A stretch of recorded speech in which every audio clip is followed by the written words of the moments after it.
Oke, jadi untuk topik satu yang menggunakan eh, host OS dari VM. Nah, jadi untuk deskripsinya yaitu kita menggunakan Windows 11 64 bit dan RAM-nya 60, nah, RAM-nya 16 GB. Nah, ini untuk bukti installnya ini tampilan awal kalau kita buka VM dan ini ketika kita sudah eh, mengimplementasikan Ubuntu ke dalamnya.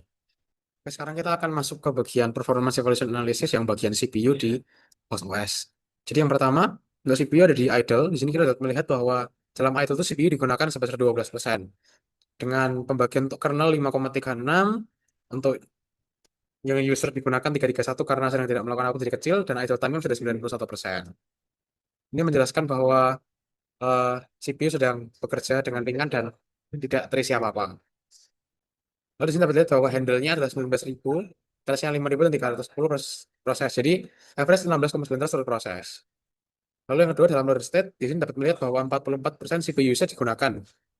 Dan juga pembagiannya 20,07 untuk user dan 20,6 untuk kernel.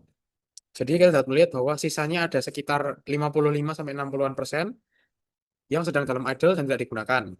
Sehingga untuk loaded state hal ini masih memiliki banyak celah dan masih lancar dan CPU masih berjalan dengan lancar. Lalu yang ketiga stress test. Di sini CPU yang digunakan 100%. Dan untuk pembagiannya 70% dalam user dan 26% digunakan untuk kernel. Hal ini dapat terlihat bahwa CPU mencapai 100% dan frekuensinya juga 100%.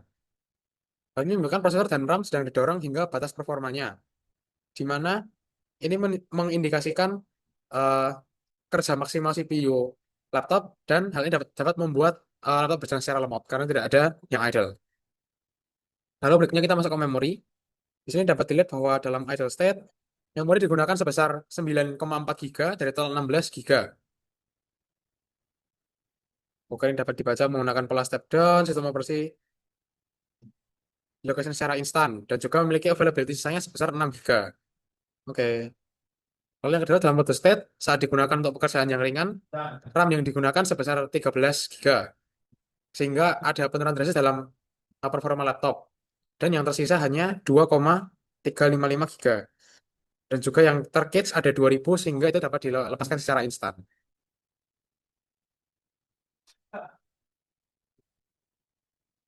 Oke. Lalu yang ketiga adalah stress test. Di sini memori digunakan hampir penuh yaitu 88%. Sehingga ada juga indikator yang menunjukkan bahwa frame memory hanya tersisa 29 MB dan ini memperlihatkan bahwa seluruh ruang RAM sudah hampir penuh dan terjadi penurunan eh, kemampuan laptop untuk memproses. Kita masuk ke disk di idle state ini tidak menggunakan apa-apa, jadi 1%, 1 MB per second dan highest active time 2% itu digunakan untuk idle state. Meskipun VirtualBox ini menandakan terlihat berjalan di latar belakang tapi tidak menggunakan apa-apa, hampir 0%, sekitar 11 KB saja. Nah, namun di loaded state ini kita menggunakan copy paste gambar dan jadi membuat 85%, 85 Mbps di memori atau disk activity. Nah, ini highest active time-nya masih rendah sebesar 4%. Ini menunjukkan bahwa performa yang tinggi dari SSD kami gitu.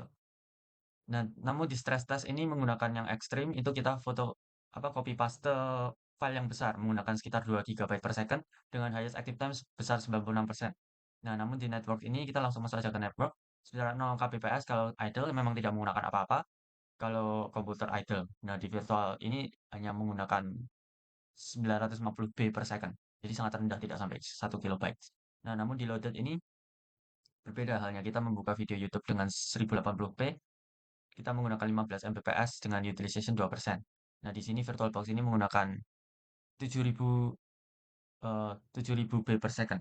Nah, namun di stress test ini kita menggunakan speed test yang menggunakan speed test dan total networknya itu sampai 49 Mbps dan utilization 8%.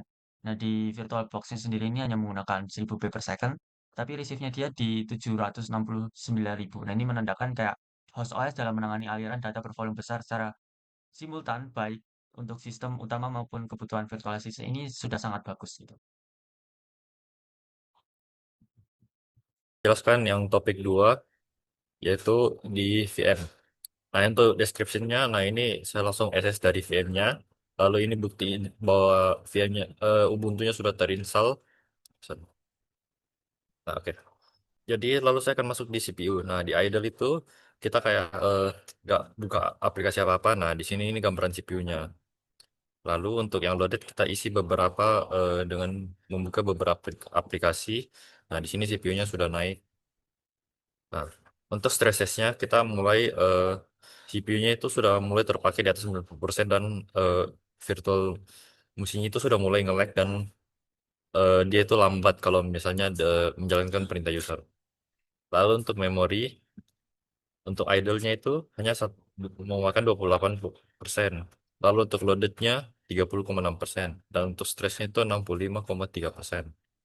Nah, untuk idle itu kayak sama kayak tadi kita belum isi apa-apa. Kalau loaded itu kita cuma membuka beberapa apps dan stresnya itu sudah mulai berat. Nah, itu sudah memakan banyak yaitu 65,3.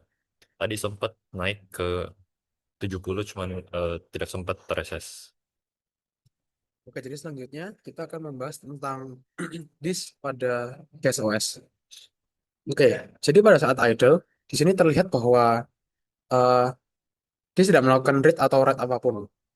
Dan juga hal ini terjadi karena tidak ada aktivitas apapun yang menggunakan disk saat sedang idle. Lalu yang kedua di loaded state, yaitu di sini terlihat bahwa disk mulai sedikit membaca dan sedikit menulis. Hal ini karena saya baru saja membuka aplikasi Super Stress yang lebih banyak membaca saat mengeload gamenya dibandingkan menulis sesuatu karena masih belum ada data yang diubah. Lalu yang ketiga adalah stress test. Di sini adalah ketika saya membuka 5 aplikasi Stress yang berbeda.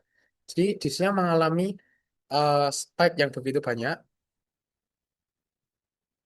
dalam read dan write karena dia terus-menerus melakukan read terhadap 5 Windows Stress yang berbeda dan juga melakukan beberapa write karena di dalam 5 Windows itu ada satu Windows yang saya mainkan, jadi dia mengerai data baru untuk menulis rekor kemenangan kalian permainan.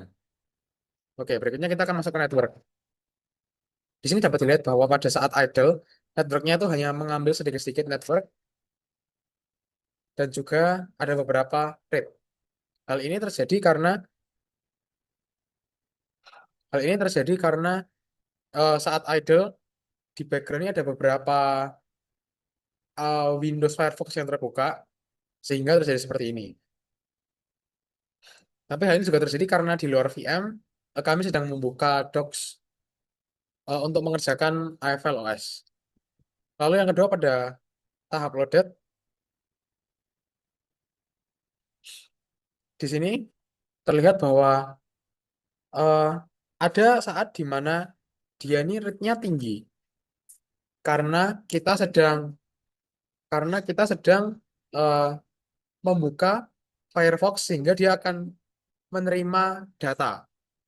Karena kita membaca data dari network, maka dia akan menggunakan network untuk mengelola data tersebut. Namun tidak terlihat adanya write, eh, namun tidak. Oke, berikutnya kita akan masuk ke bagian network. Yang pertama ada di tahap idle. Di sini kita dapat melihat bahwa receiving dan sendingnya ada beberapa yang naik. Hal ini terjadi karena meskipun di VM kita idle, namun di bagian eh, host Windows kita sedang membuka Google Docs dari Eiffel TKOS sehingga ada receive dan sending yang terjadi. Padahal di idle kita tidak melakukan apapun. Lalu di bagian loaded, di sini kita sedang membuka Firefox untuk mengetes sehingga terjadi receiving pada awal ini karena kita baru saja membuka pindah aplikasi tab YouTube. Namun karena tidak digunakan, sehingga ini terjadi penurunan yang sehingga hanya jadi garis lurus gini saja. Lalu yang ketiga pada stress test. Di sini kita menyetel dua video 4K di tab yang berbeda, sehingga receivingnya sangat tinggi. Karena kita, istilahnya kita mengeload data eh, dua video dengan resolusi tinggi, sehingga hal ini membuat receiving networknya tinggi. Namun untuk bagian sending tidak terlalu tinggi karena kita tidak mengirim apapun saat menonton video itu.